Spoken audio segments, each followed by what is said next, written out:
Perkenalkan, nama saya Fikri Nazarul Lail dari Program Studi Pendidikan Guru Pendidikan Anak Usia Dini, Fakultas Keguruan dan Ilmu Pendidikan Universitas Trunojoyo Madura. Video ini akan saya buat sebagai prasyarat pengajuan sertifikasi profesi dosen. Pada kesempatan kali ini, mata kuliah yang saya ajukan sebagai praktik mengajar adalah mata kuliah bermain dan permainan untuk anak usia dini. Mata kuliah ini merupakan mata kuliah wajib di program studi PG PAUD Universitas Trunojoyo Madura. Mata kuliah ini terdiri dari 3 SKS, yaitu yang 2 SKS adalah kegiatan perkuliahan untuk mendalami materi, dan juga 1 SKS untuk melaksanakan project base atau praktik di luar kelas. Untuk model pembelajaran pada pertemuan hari ini adalah project based learning, untuk mahasiswa bisa menghasilkan sebuah analisa terkait tentang ragam permainan anak usia dini di satuan PAUD. Metode pembelajaran yang digunakan adalah pembelajaran kolaboratif bersama dengan teman, dengan rekan-rekannya satu kelas. Kemudian untuk output dari mata kuliah ini adalah mahasiswa mampu memiliki kemampuan dalam merancang, melaksanakan, dan melakukan kegiatan pembelajaran yang berbasis permainan yang menyenangkan untuk anak usia dini. Mata kuliah ini merupakan mata kuliah bermain permainan. Mata kuliah bermain permainan adalah mata kuliah yang dirancang untuk memberikan bekal, pengalaman, serta memberikan kemampuan kepada mahasiswa untuk merancang sebuah kegiatan bermain agar kegiatan pembelajaran di kelas dapat menyenangkan dan juga bisa menstimulasi perkembangan anak usia dini. Untuk berikutnya, CPL dari program studi pada mata kuliah ini adalah mahasiswa mampu menghargai keanekaragaman budaya, mengimplementasikan pengetahuan dan teknologi di bidang PAUD, mampu menyusun kegiatan bermain sesuai perkembangan anak usia dini, serta mampu menguasai karakteristik belajar pada anak usia dini. Berikutnya adalah capaian pembelajaran pada mata kuliah, yaitu melalui mata kuliah ini, mahasiswa mampu menganalisis kebutuhan belajar anak usia dini melalui kegiatan bermain, merancang kegiatan bermain, mendampingi anak dalam bermain, serta melakukan evaluasi hasil bermain sesuai dengan aspek perkembangan anak usia dini. Kemudian, ada beberapa capaian pembelajaran atau tahapan-tahapan atau biasa kita kenal adalah materi atau topik pembelajaran yang terdiri dari 1. Mahasiswa menjelaskan konsep dasar bermain dan permainan anak usia dini. Berikutnya, menjelaskan tentang hakikat, manfaat, tujuan permainan bagi anak usia dini. Berikutnya, menjelaskan berbagai macam teori menurut beberapa pakar atau para ahli. Berikutnya, menjelaskan prinsip-prinsip bermain pada anak usia dini. Berikutnya, menganalisis tahapan perkembangan bermain pada anak usia dini. Berikutnya adalah menganalisis kreativitas anak usia dini dalam bermain. Berikutnya adalah mampu menganalisis ragam permainan anak usia dini, bermain bebas, bermain terpimpin, bermain dengan aturan, atau bermain indoor dan juga permainan outdoor. Berikutnya adalah mampu menganalisis jenis-jenis permainan anak usia dini. Berikutnya adalah menyusun aktivitas bermain atau menciptakan permainan untuk anak usia dini. Dan yang terakhir adalah mampu melakukan penilaian kegiatan bermain dalam pembelajaran di sekolah. Untuk bahan referensi yang saya gunakan dalam mata kuliah ini adalah berasal dari beberapa hasil penelitian saya yang telah saya mulai tahun 2019 hingga saat ini. Nah, saya juga memiliki roadmap penelitian yang saya mulai tahun 2019 yang mengkaji atau berfokus pada berbagai macam jenis permainan, permainan indoor, permainan outdoor, kemudian juga permainan tradisional, permainan kontemporer, dan juga permainan-permainan yang saat ini sering sekali digandrungi oleh anak usia dini seperti permainan digital. Jadi pada 4 tahun terakhir, saya mengembangkan sebuah permainan berbasis digital, namun juga memadupadankan dengan perkembangan anak usia dini, berkolaborasi dengan permainan tradisional Madura. Berikutnya adalah hasil riset-riset yang saya gunakan adalah berasal dari buku. Jadi saya mengembangkan buku, ada modul outbound, ada bermain permainan, ada modul bermain, dan juga beberapa referensi buku yang lain. Untuk referensi wajib yang mahasiswa harus miliki adalah 2 buku ini, jadi modul bermain permainan dan juga buku ajar bermain dan permainan anak usia dini. Terkait dengan aspek penilaian pada mata kuliah ini, berdasarkan kepada penilaian keaktifan sebesar 15%, penilaian kehadiran sebesar 10%, penilaian tugas sebesar 15%, penilaian ujian tengah semester atau middle semester yaitu 25%, dan juga penilaian project akhir atau ujian akhir semester berasal dari 35%. Jadi total 100% penilaian akan mahasiswa peroleh jika mengikuti kegiatan dari awal hingga akhir. Dan output dari mata kuliah ini adalah mahasiswa memiliki beragam pengetahuan, beragam pengalaman tentang bagaimana menganalisis, menciptakan kegiatan bermain yang edukatif bagi anak usia dini agar anak usia dini dapat mencapai usia tumbuh kembangnya dengan optimal. Demikian penjelasan awal dari saya. Berikutnya adalah masuk ke sesi mengajar. Terima kasih. Assalamualaikum warahmatullahi wabarakatuh. Assalamualaikum warahmatullahi wabarakatuh. Waalaikumsalam warahmatullahi wabarakatuh. Selamat pagi teman-teman semuanya. Selamat pagi. Oke, jawabannya biar seru. Ketika Bapak bilang selamat pagi, jawabannya adalah pagi luar biasa. Bisa dipahami teman-teman? Bisa. Selamat pagi semuanya. Pagi luar biasa. Oke, alhamdulillah teman-teman. Gimana kabarnya hari ini? Sehat? Alhamdulillah luar biasa. Allahu Akbar. Yes. Oke, alhamdulillah teman-teman, pada pagi hari ini kita bertemu kembali dalam kegiatan perkuliahan kita ya pada minggu ke-9. Jadi teman-teman, kemarin teman-teman sempat telah melaksanakan UTS ya. Telah melakukan UTS. Gimana rasanya UTS teman-teman? Soal-soalnya sulit atau tidak? Ya, sulit ya. Oke, kalau teman-teman dengan rajin mencatat ya, insya Allah teman-teman akan menemukan jawaban-jawaban dari materi yang telah disampaikan sebelum UTS. Oke teman-teman, sebelum itu teman-teman tidak lengkap rasanya kalau mata kuliah permainan tidak bermain. Teman-teman, siapkan semuanya anggota tubuhnya ya, kita pemanasan, jangan sampai mengenai teman ya, kanan kiri dilihat. Oke, ini permainannya gampang kok teman-teman, biasanya dimainkan di anak-anak di sekolah bersama dengan guru ya. Kalau kau suka hati tepuk tangan, bisa ya. Kalau kau suka hati tepuk tangan, kalau kau suka hati mari kita lakukan. Kalau kau suka hati tepuk tangan, kalau kau suka hati petik jari. Mana suaranya? Kalau kau suka hati petik jari, kalau kau suka hati mari kita lakukan. Kalau kau suka hati petik jari, kalau kau suka hati injak bumi. Kalau kau suka hati injak bumi, kalau kau suka hati mari kita lakukan. Kalau kau suka hati injak bumi. Oke teman-teman, terima kasih. Oke teman-teman, pada hari ini kita akan melanjutkan materi pada minggu ke-9. Sebelum itu saya akan menyampaikan dulu teman-teman tujuan pembelajaran pada pertemuan hari ini. Ya, jadi pada hari ini JPMK atau capaian mata kuliah kita di hari ini adalah mahasiswa mampu menjelaskan jenis-jenis permainan sesuai dengan 6 aspek perkembangan. Ya, karena permainan-permainan yang ada di lingkungan itu kan banyak sekali teman-teman. Nah, mana sih permainan-permainan yang bisa menstimulasi perkembangan anak? Ya, berikutnya adalah indikatornya apa teman-teman dari mata kuliah ini, yaitu mahasiswa mampu memiliki ketepatan dalam menjelaskan ragam dan jenis permainan anak-anak yang ada di lingkungan.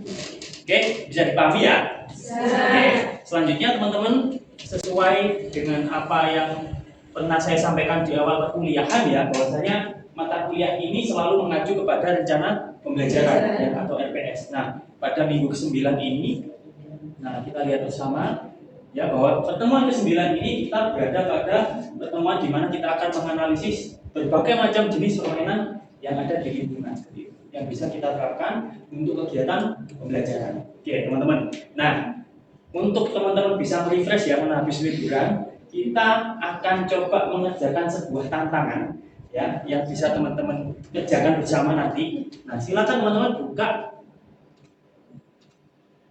Nah, silakan teman-teman buka ya masing-masing kuisisnya. Sudah join ya di kuisis ya? Sudah. Jadi kuisis kita akan coba mulai teman-teman untuk mengetahui ya seberapa besar sih pemahaman teman-teman tentang permainan tradisional ya. Coba saya mulai, silakan teman-teman kerjakan ya. Silakan. Muncul. Ya. Ini adalah perolehan skor ya teman-teman. Jadi siapa yang berhasil mencapai finish duluan, dia yang akan menang ya.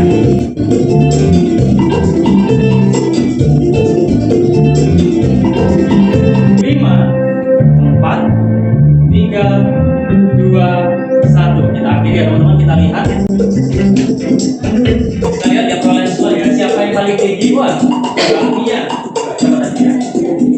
Mbak Nadia, Mbak Ari, sama Mbak Isatu, Mbak Iis, dan Mbak Nabila. Ini 5 orang top skor pertama ya.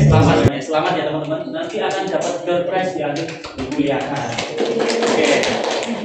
Ya. Dari pertemuan hari ini, saya lihat teman-teman datang semua ya. Apakah ada yang tidak masuk? Saya rasa masuk semua ya teman-teman ya. Oke, alhamdulillah. Semoga kita selalu sehat ya, diberikan kesehatan, diberikan kelancaran dalam menjalankan aktivitas. Oke teman-teman.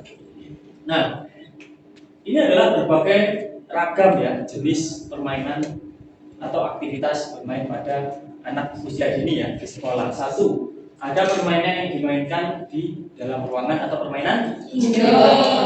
Berikutnya ada permainan apa lagi? Permainan outdoor atau permainan yang dilakukan di luar. Berikutnya ada permainan outbound. Pernah ikut kegiatan outbound nggak teman-teman?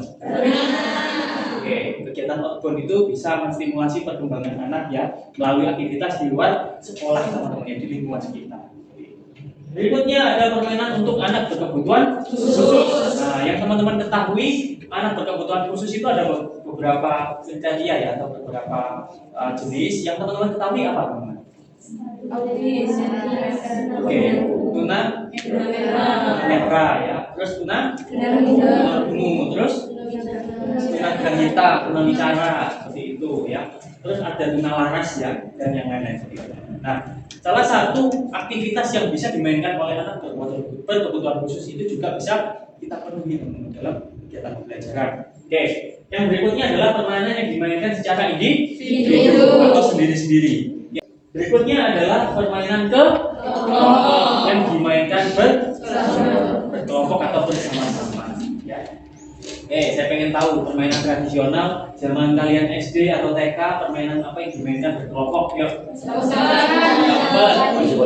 Polisi-polisian, masak-masakan, bawa sodor, loncatan, bentengan dan masih banyak lagi. Nanti masa kecil kalian bahagia ya? Alhamdulillah ya. Karena kalau masa kecil kita bahagia, kita ketika dewasa tidak bermain, ya kita sudah puas sama masa kecil kita. Ya. Oke, katakanlah permainan yang biasa kita mainkan adalah permainan loncatan.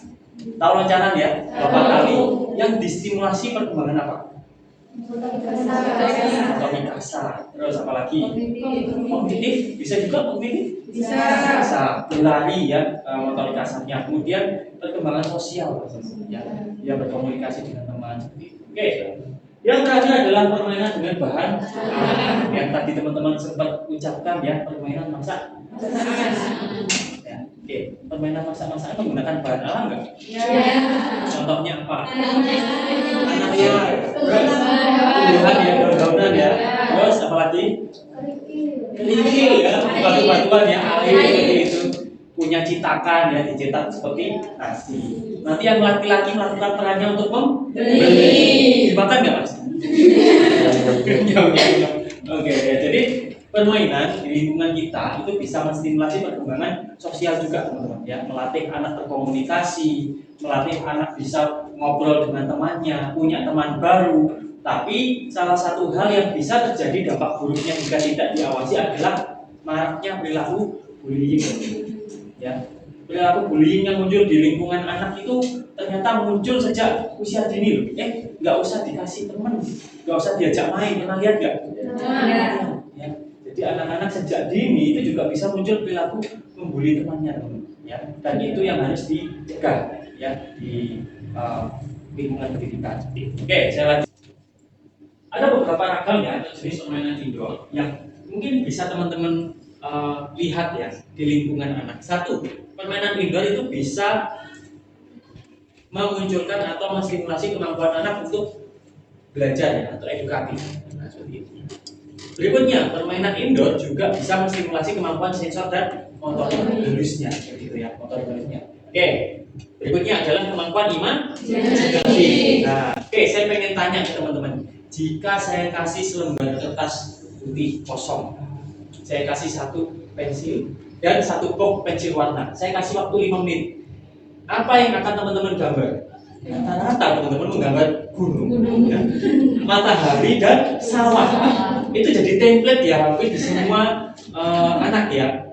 Dan ternyata memang kemampuan imajinasi anak itu pernah terbatasi, teman-teman. Nah, di sini peran guru adalah memberikan kesempatan kepada anak untuk berimajinasi. Ya, misalnya saya suruh Mas Said nih, Mas silahkan mewarnai lingkungan sawah di rumahnya. Nah, di rumahnya Mas Said itu warnanya hijau, pepohonannya indah. Ternyata ketika saya suruh mewarnai teman-teman yang lain, misalnya Mbak siapa? Mbak Nadia. Mbak Nadia misalnya rumahnya di daerah yang gersang, tidak ada sawah. Dia bingung gambar sawah gimana. Oh, yang ada di belakang rumah saya alang-alang warnanya kuning, gambar kuning. Ternyata imajinasinya menerangkan, oh sawah itu warnanya kuning, teman-teman. Jadi kemampuan anak dalam mengimajinasikan sesuatu hal itu berdasarkan pengalamannya. Ya, nah, jadi itu semakin banyak pengalaman anak, maka semakin banyak memori yang ditanamkan di pikirannya. Oke. Berikutnya adalah permainan indoor itu dapat memunculkan kemampuan konstruktif. Nah, contohnya apa Pak? Ketika anak dikasih permainan Lego, ya Lego tahu ya, kotak-kotak. Yang perempuan akan membuat apa dan laki-laki membuat apa? Coba saya tanya. Yang perempuan membuat apa? Yang laki-laki buat apa? Coba teman-teman analisa dari puzzle itu. Oke. Tapi perempuan kuda poni, terus yang laki-laki membuat bola. Membuat bola, kalau perempuan membuat kuda poni. Kenapa seperti itu? Ternyata permainan yang mereka buat itu juga dipengaruhi oleh gender. Yang perempuan bikin rumah-rumahan, ya, bikin kuda-kudaan poni. Yang laki-laki bikin apa? Bikin bola, bikin robot, bikin truk, ya, bikin apa Mas? Bikin pesawat, ya. Karena memang peran gender teman-teman itu mempengaruhi permainan yang mereka buat, yang mereka mainkan. Jadi teman-teman jangan heran ya kalau anak perempuan itu senangnya itu bikin permainan boneka, bikin rumah-rumahan. Kalau laki-laki ke arah maskulin ya, ke arah sport, olahraga, otomotif seperti itu. Nah, yang perlu teman-teman waspadai jika misalnya perilaku anak, ada anak laki-laki loh kok seneng banget sama Barbie. Nah, itu perlu kita lihat ya, apakah lingkungannya mempengaruhi atau tidak. Oh, ternyata kakak-kakaknya perempuan Pak, mainannya semuanya Barbie. Jadi dia juga terpengaruh ke lingkungan seperti itu. Jadi teman-teman bisa menganalisis ya perilaku anak di sekolah dan juga di rumah. Oke, berikutnya permainan indoor juga bisa menstimulasi kemampuan sosial dan kelompok mereka. Ya, bermain bersama kelompok, bersama teman seperti itu. Contohnya teman-teman bisa lakukan observasi teman-teman di sekolah, ternyata banyak sekali hal-hal yang baru yang belum pernah kita ketahui. Nah, ini teman-teman ya. Permainan outdoor yaitu permainan yang bisa menstimulasi berbagai macam kemampuan atau perkembangan anak. Ya, perkembangan anak. Salah satunya adalah bisa memunculkan kemampuan kreatif dan mandiri. Ya, mandiri. Kemudian bisa memunculkan kemampuan Semangat. Ya, itu. Contohnya saya coba contohkan teman-teman. Ya. Coba teman-teman tahu lagu ini enggak? Satu jari kanan, Satu jari kiri, buka aku menjadi dua, aku buat jembatan panjang. Dua jari kanan, dua jari kiri, buka aku menjadi empat, aku buat kamera cekrek. tiga Jari kanan, tiga jari kiri, buka aku menjadi enam, aku buat menara tinggi. Empat jari kanan, empat jari kiri, buka aku menjadi delapan, aku buat telinga lompat. lima jari kanan, lima jari kiri, buka aku menjadi 10, siap berdoa. Dari hal sederhana menggunakan jari, kita bisa menstimulasi anak ya lewat sebuah lagu, ya, sebuah lagu. Oke, bisa memunculkan kemampuan Oke, berikutnya permainan outboard itu juga bisa menstimulasi keaktifan mereka. Ya, karena permainan outboard itu lebih seringnya dimainkan di lingkungan alam, ya, di lingkungan alam berbebas. Mereka bisa berlari, bisa bernyanyi bersama dengan teman dan yang lain. Oke, yang berikutnya adalah mampu bekerja sama, ya, bekerja sama bersama dengan teman-temannya seperti itu. Nah, teman-teman, saya punya salah satu karya berupa mobil outboard. Ini adalah salah satu panduan untuk mengajak anak-anak berkegiatan outboard di alam terbuka. Ya, bisa teman-teman akses buku ini di Library PAUD atau di perpustakaan. Teman-teman, hasil karya dari pengembangan saya untuk kegiatan outboard. Ya, dan yang terakhir adalah menstimulasi kemampuan Leadership. apa itu leadership? Kepemimpinan. Kepemimpinan. Ya, bahwa setiap manusia yang hidup itu adalah diciptakan oleh Tuhan untuk menjadi Pemimpin. atau khalifah di muka bumi. Nah, kegiatan outbound itu juga bisa memunculkan kepemimpinan. Contohnya yang paling mudah adalah menunjuk anak salah satu peserta untuk memimpin doa ke depan. Ayo pimpin doa ke depan. Nah, itu juga bisa memunculkan jiwa leadership kepemimpinan. Oke, saya lanjutkan ya, nanti di akhir sesi kita bisa lakukan tanya jawab ya sebelum lanjut kegiatan berikutnya. Nah, ini ada beberapa level ya permainan-permainan outbound yang akan saya sampaikan nanti di materi tentang outbound. Nah, selanjutnya adalah permainan untuk anak berkebutuhan khusus. Tadi sempat saya tanyakan ya di depan bahwasanya apa sih jenis-jenis atau apa namanya anak berkebutuhan khusus ya yang berpotensi untuk bisa kita ajak bermain. Satu, ada anak menderita tuna rungu. Berikutnya ada tuna Merah. tuna laras, tuna Nah, ini teman-teman. Jadi ada beberapa kategori atau kriteria anak-anak yang bisa kita stimulasi. Namun ada beberapa hal yang perlu kita ketahui ya, bahwasanya ada beberapa anak yang memang perlu pendekatan khusus ya dari misalnya psikolog ya, pendampingan khusus dari tenaga ahli di bidangnya untuk mendampingi anak-anak yang tunagrahita. Jadi anak yang bisa kita ajak untuk kegiatan bermain bisa ke tunanetra, tunarungu seperti itu ya. Oke. Dan yang terakhir teman-teman, saya ingin teman-teman membuat sebuah kelompok ya berdiskusi. Silakan teman-teman membentuk 3 orang ya sebanyak berapa ini? 1, 2, 3, 4, 5, 6 ya, 7. Silakan teman-teman membentuk lingkaran ya bersama dengan 3 orang temannya seperti itu. Silakan teman-teman diskusi ya untuk membahas tentang kegiatan bermain apa yang bisa teman-teman lakukan. Oke, gimana teman-teman hasil diskusinya? Mungkin saya pilih salah satu dari kelompok ya dari hasil diskusi yang sudah teman-teman lakukan selama 15 menit. Kelompok bermain peran mungkin bisa menyampaikan hasil diskusinya. Silakan. Diskusi dari kami tadi itu bermain peran kita mengonsep kalau kita itu kayak jual beli buah-buahan gitu Pak. Jadi dalam permainan itu ada kayak macam-macam buah-buahan, terus juga ada uang mainannya untuk jual belinya. Nah itu kita kan pastinya kan kayak mencakup aspek sosial emosional kayak interaksinya gitu, sama ini aspek kognitifnya juga main. Kemampuan berbahasa juga bisa tersimulasi seperti itu. Jadi teman-teman hasil diskusi teman-teman hari ini itu bisa teman-teman gunakan sebagai referensi untuk nantinya teman-teman bisa melakukan observasi ke sekolah. Karena untuk beban SKS mata kuliah ini adalah 3 SKS teman-teman. Jadi 2 SKS teman-teman tempuh di dalam kelas, 1 SKS yang akan teman-teman lalui di sekolah, yang praktik ke sekolah. Jadi nanti hasil diskusi ini bisa teman-teman jadikan acuan ya untuk melaksanakan kegiatan observasi. Nah, nanti untuk surat keterangan observasi ya dan dokumen-dokumen pendukung bisa menemui saya di ruang prodi ya untuk nanti bisa konsultasi tentang mungkin tanggal kegiatan observasinya kapan, sekolahnya yang akan teman-teman kunjungi di mana, itu bisa teman-teman nanti diskusikan di sana seperti itu. Oke, terima kasih teman-teman atas diskusinya. Sebelum kita lanjutkan ke mungkin penutup dari sesi mata kuliah hari ini, mungkin ada yang mau ditanyakan? Silakan. Teman-teman. Saya Ya, silakan. dari tadi yang dijelaskan sama Bapak kan ada kayak leadership ya. Itu bagaimana kita itu kayak membentuk jiwa leadership di anak TK yang kayak nggak mau gitu Pak. Kayak biasanya di sudah apa kan ada pentas seni gitu. Gimana cara kita itu membentuk karakter leadership anak? Ya, terima kasih pertanyaannya luar biasa dari Mbak siapa? Mbak Hilda. Oke, terima kasih Mbak Hilda. Jadi teman-teman kemampuan leadership anak itu bisa kita bentuk, tetapi tidak bisa langsung berubah pada saat itu. Jadi kemampuan leadership itu bisa kita bentuk, bisa kita stimulasi secara bertahap. Contohnya misalnya, ayo mas pimpin doa ke depan. Oh nggak mau, malu. Oke, kalau malu, ajak temannya satu bangku untuk berdoa bersama di depan. Jadi teman-teman jangan paksa anak untuk dia mengatasi rasa malunya sendiri. Jadi kita bisa ajak temannya berdoa ke depan.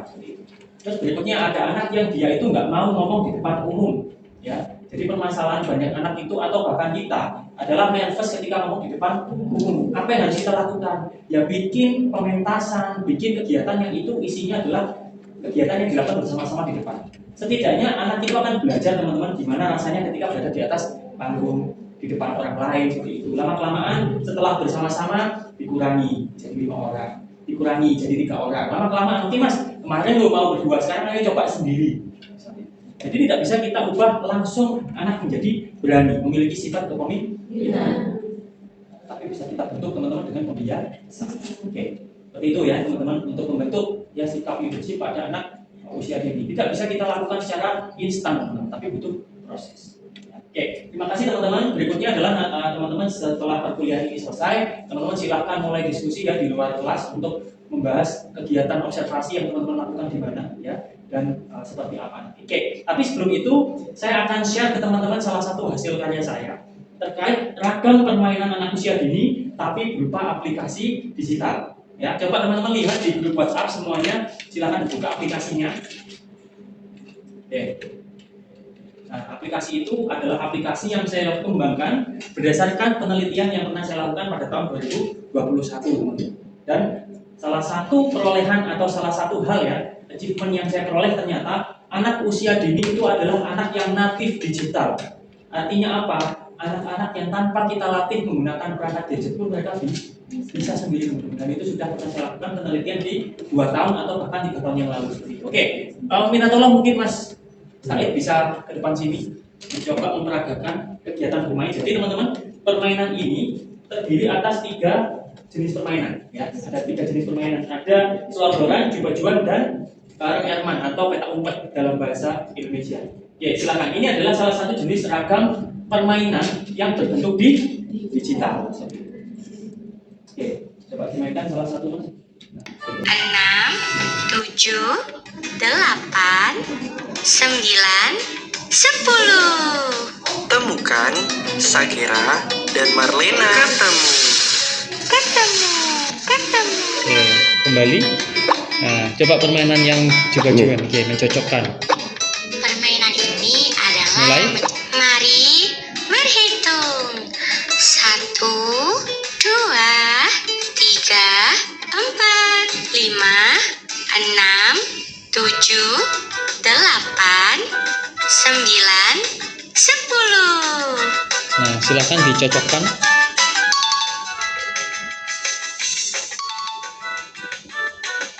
Oke, langsung sekali coba. Oke, ya terima kasih. Oke, terima kasih teman-teman atas partisipasinya hari ini. Teman-teman luar biasa sekali ya, hasil diskusinya bisa teman-teman gunakan sebagai bahan untuk diskusi. Dan teman-teman jika ada yang ingin membaca hasil penelitian, hasil karya saya tentang mata kuliah bermain permainan dan juga outbound ya, bisa teman-teman lihat di perpustakaan seperti itu. Atau barangkali ada yang minat ya, teman-teman bisa memperoleh buku ini dengan menghubungi saya. Di sosmed bisa, melalui WhatsApp bisa, atau langsung menemui saya di ruang profil. Terima kasih teman-teman atas partisipasinya hari ini. Berikan aplaus teman-teman.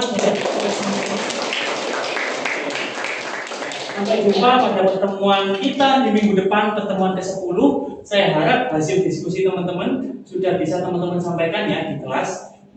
Oke, terima kasih. Saya akhiri. Assalamualaikum warahmatullahi wabarakatuh. Waalaikumsalam warahmatullahi wabarakatuh.